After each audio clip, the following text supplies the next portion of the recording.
ओम नमो भगवते वासुदेवाय। तो आज हम लोग श्रीमद् भागवतम के इस तृतीय स्कंद के 10वें अध्याय का 13वां श्लोक लेते हैं। यथेदानीं तथाग्रे च पश्चादप्येतदीश्वरम्।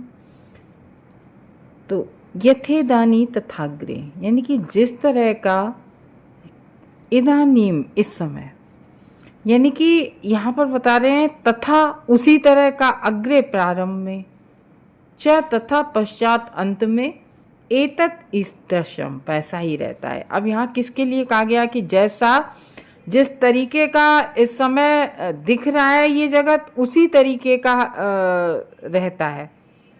तो बात कल जो चल रही थी वो ये चल रही थी कि ये जो विराट जगत है भगवान की भौतिक शक्ति के द्वारा भगवान की भौतिक शक्ति काल द्वारा जो है भगवान से जो विलक है, तो इसको इस तरीके से देखा जाता है। और भगवान की जो अव्यक्त निर्विशेष पहलू है इस जगत के बारे में बात चल रही थी। तो कह रहे हैं कि ये जो विराट जगत जैसा आपको आज दिख रहा है ये ब्रह्मा जी के पिछले कल्प में भी था, उससे पहले भी कल्प में था। यानी कि जैसा आज आपको दिख रहा है, जैसा इस सृष्टि में दिख रहा है, वैसा ही पिछली सृष्टि में भी था।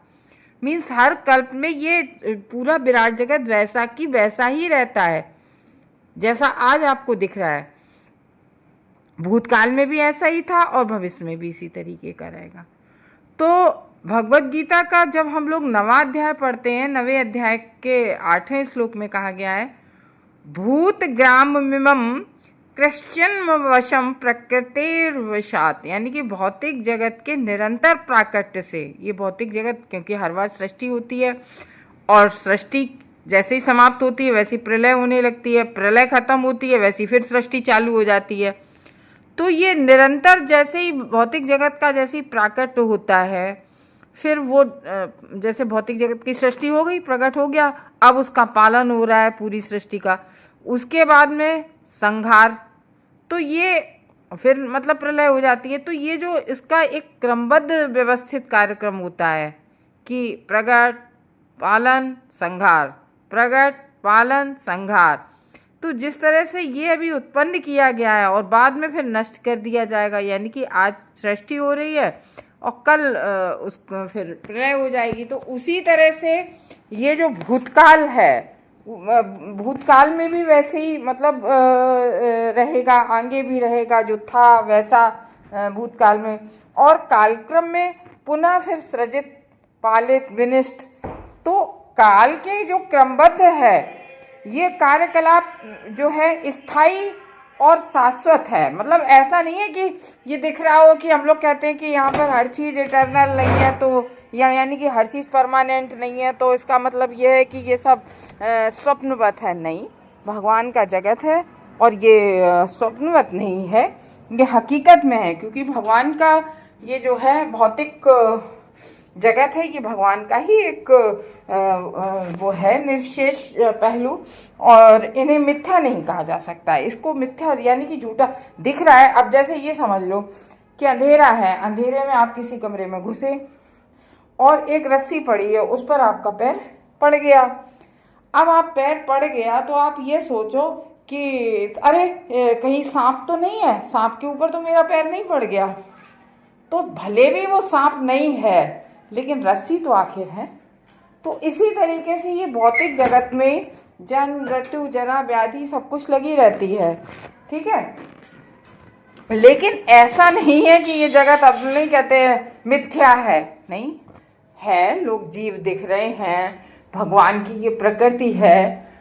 जो जीव कर्म कर रहे हैं तो जैसे कर्म कर रहे हैं उन कर्मों का वैसा ही उन्हें प्रभाव, मतलब कर्मों का फल या कर्मों का प्रभाव भी दिखता है, ठीक है। तो ये है, हम लोग कहते हैं कि भगवान इस जगत में, कोई कहता है भगवान लीला करने के लिए आते हैं, और हम लोगों ने तो भगवत गीता में जो एक ही श्लोक पढ़ा है कि भगवान किस लिए आते हैं, परित्राणाम साधूनाम विनाशाय च दुष्कृता, ठीक है। भगवान तो अपने लोक में रहते हुए संकल्प मात्र से सारी सृष्टि चला देते हैं, पालन संहार सब हो जाता है। तो भगवान को इस जगत में कंस या रावण को मारने के लिए तो नहीं आना पड़ता है, केवल धर्म संस्थापनार्थ हेतु संभवामि युगे युगे, धर्म की स्थापना करने के लिए। कुरुक्षेत्र का इतना बड़ा युद्ध हुआ, ठीक है, कुरुक्षेत्र का किसके लिए? धर्म संस्थापना के लिए। तो आज भी जब ये कहा जाता है कि कल की महाराज अवतार लेंगे, किस लिए लेंगे? धर्म संस्थापना के लिए। हम लोग एक्चुअली में ना इस जगत में धर्म की डेफिनेशन ही नहीं किसी को पता है। कोई मंदिर में बहुत ज़्यादा पैसा लगा रहा है, कर्म उसके चाहे जैसे भी हों, अरे ये तो बड़े धर्म में बड़े चढ़े आगे हैं। धर्म एक्चुअली में क्या है? भगवान को तुम्हारे पैसे की ज़रूरत है? पूरे तीनों लोगों का स्वामी। हम लोग पढ़ते आ रहे हैं ना भागवतम में कि हर चीज़ भगवान की है, चाहे वो भौतिक जगत हो और चाहे वो आध्यात्मिक जगत हो। आध्यात्मिक जगत से लेके भौतिक जगत तक पूरी सृष्टि, पूरा ब्रह्मांड, सबके स्वामी भगवान है। यहाँ तक कि हम सबके भी स्वामी भगवान हैं। तो उसे जो हमें सब कुछ दे रहा है, उसे तुम्हारे कुछ पैसे की या तुम्हारे कुछ प्रसाद की बस बात इतनी है। ये ध्यान ये रखना चाहिए कि जैसे एक पिता होता है और अपने चारों बच्चों के लिए चॉकलेट्स लेके आता है, ठीक है ना, और चॉकलेट लेके आता है और वो अपने चारों बच्चों को चॉकलेट देता है एक एक। लेकिन उनमें से एक छोटा बच्चा आता है और चॉकलेट खोल के पापा की गोद में बैठ जाता है और कहता है, पापा पापा आप भी थोड़ा सा ले लो, आप भी इसमें से 1 बाइट ले लो, प्लीज़ पापा 1 बाइट ले लो। तो वो जब कहता है तो पिता को कितनी खुशी होती है। लाया पिता ही है चारों चॉकलेट, अगर उसे खानी होती तो वो एक और अपने लिए चॉकलेट आता, और उसे कोई खाने का नहीं। तो वो उस पिता को किस बात की खुशी हुई कि ये बच्चा हमें, मतलब इसी तरीके से जब हम कोई चीज़ अर्पित करते हैं, चाहे वो हमारा धन जो हम कमा रहे हैं वो भगवान के मंदिर में लगाना होते, यद्यपि धर्म की बात है, लेकिन अहंकार में लगाना कि हमने भगवान को मतलब ये किया, इस तरीके से नहीं। तो क्यों? क्योंकि भगवान को किसी चीज़ की ज़रूरत, हाँ अगर कोई व्यक्ति है और वो ऐसे कहीं नहीं कुछ भी खर्च करता है लेकिन धर्म के मार्ग पर चलता है, वो अधर्म नहीं करता है, तो भगवान उससे बहुत ज़्यादा खुश रहते हैं। पांडवों से भगवान क्यों खुश थे? बहुत ज़्यादा पांडवों की हर हाल में रक्षा की। तो वही बात आ गई ना कि जैसे 4 बच्चों में जिस बच्चे ने कहा कि पापा पापा मेरी चॉकलेट में से बाइट ले लो, ऐसे ही पांडव थे। पांडव हर तरह से भगवान के प्रति समर्पित थे। तो इसलिए देखो, परीक्षित महाराज उत्तरा के गर्भ में थे और वहां तक भगवान ने रक्षा की। क्यों? क्योंकि समर्पण था ना उन लोगों का। द्रौपदी मैया की तब तक रक्षा नहीं की जब तक वो इधर उधर सबको देखती रही, आप शायद ये मेरी रक्षा करें, शायद ये मेरी रक्षा करें, किसी नहीं। और जब तक फिर उन्होंने स्वयं अपनी साड़ी पकड़ी तो वो अपने प्रयास से भी भगवान ने रक्षा नहीं की। जब उन्होंने दोनों हाथ ऊपर खड़े कर दिए, हे गोविंद मेरी, मतलब जैसे ही उन्होंने गोविंद कहा वैसे ही भगवान ने तुरंत उनकी रक्षा की।